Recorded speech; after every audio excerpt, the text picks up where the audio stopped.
ទាំងអស់គ្នានៅក្នុង Facebook ថ្ងៃនេះខ្ញុំចង់បង្ហាញពីរបៀបនៃការបង្កើត account Gmail មួយដើម្បីបង្កើតគឺយើងចូលទៅ setting តោះមកយើងចូលទៅរកពាក្យថាគណនីតោះមកយើងជ្រើសពាក្យថាបន្ថែមគណនីតោះមកយើងជ្រើសពាក្យថា Google ហ្នឹងគឺ Gmail ចុចចូល Gmail មកតោះមកនេះវាឲ្យយើងបង្កើតវាចេញទម្រង់បែបនេះគឺមានស្រាប់និងថ្មីបើយើងមានស្រាប់យើងវាយខាងលើមកតែបើយើង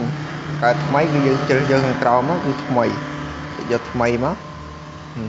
តោះមកវាឲ្យយើងដាក់ឈ្មោះនាមខ្លួន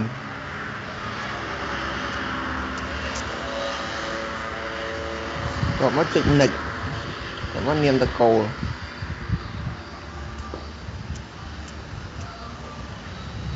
តោះមកចុចសញ្ញាព្រួយទៅមុខនេះមក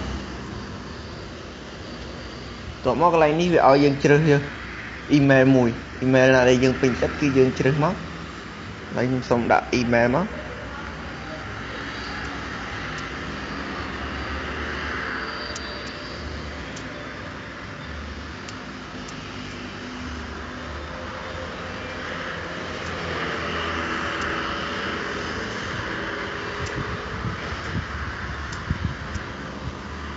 យើងជ្រើសយក email នេះក៏មកយើងចុចសញ្ញាព្រួយទៅមុខមក email ស្រេចតែយើងដាក់អីដាក់ទៅមុខទៀតតបមកវាឲ្យយើងបំពេញនៅពាក្យសម្ងាត់គឺ password ហ្នឹងគឺយើងដាក់ចាប់ពី8ទូនេះ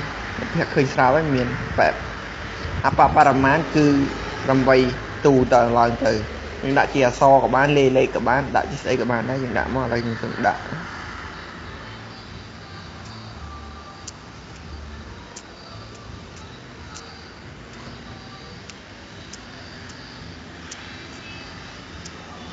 តោះមកនេះ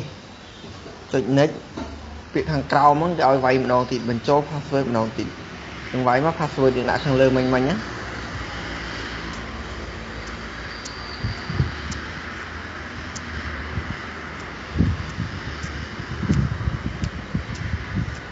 តោះមកយើងចុចសញ្ញាព្រួយទៅមុខនេះមកតោះមកនេះចូលបែបនេះយើងចូលទី2នេះកំណត់សង្គ្រោះដោយសារតែខ្ញុំបានដាក់ជាភាសាខ្មែរវាចេញទៅនេះតោះមកវាចេញឲ្យដាក់លេខទូរស័ព្ទហ្នឹងគឺយើងត្រូវដាក់លេខទូរស័ព្ទទៅដើម្បីការពារថ្ងៃក្រោយបើយើងយក password email ហ្នឹងទៅបង្កើតដូចជា Facebook ឬមួយថ្ងៃណាយើងភ្លេច Gmail ហ្នឹងគឺយើងអាចផ្ញើសារទៅលេខទូរស័ព្ទហ្នឹងមកយើងបាន password យើងមកវិញយើងដាក់លេខទូរស័ព្ទយើងហ្នឹងមក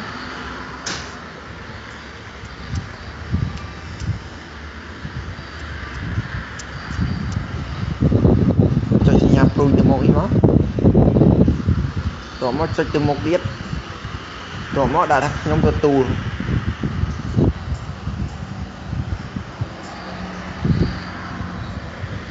នេះបន្ទាប់មកវាចេញឲ្យបែបនេះគឺយើងត្រូវវាយឲ្យដូចពាក្យដែលគេដាក់មកខាងលើនេះអក្សរធ្វើម៉េចវាយឲ្យដូច T W O T W O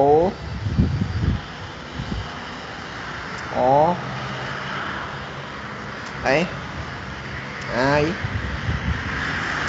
តោះមកចុចសញ្ញាព្រួយទៅមុខមក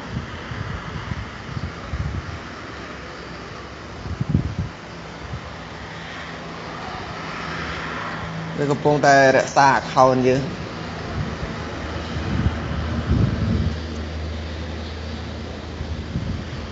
នេះតោះមកចូលកន្លែងនេះយើងចុចទៅមុខទៀតទៅចុចថាទេអរគុណហ្នឹងទៅយើងឡងវាទៅកន្លែងនេះវាឲ្យយើងបំពេញនៅកាតអនុទានផ្សេងតែយើងមិនបាច់ទេយើងឡងវាទៅរួចមកនេះគឺការបង្កើតតែប៉ុណ្ណេះគឺបានដល់ជោគជ័យយើងចូលទៅមើល account របស់យើងមកចូល Gmail នេះឈ្មោះដែលយើងបានបង្កើតមិញនេះគឺនៅខាងក្រោម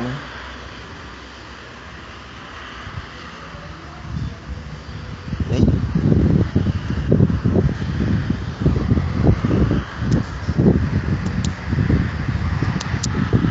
ចូលមកមើលកន្លែង Play Store មកគឺយើងអាច download នៅសារកម្មវិធីមួយដែលហៅឈ្មោះថា Play Store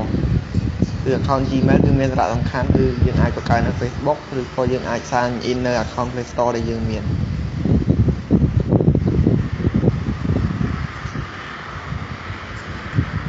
នេះគឺ account មិញគឺ account មិញ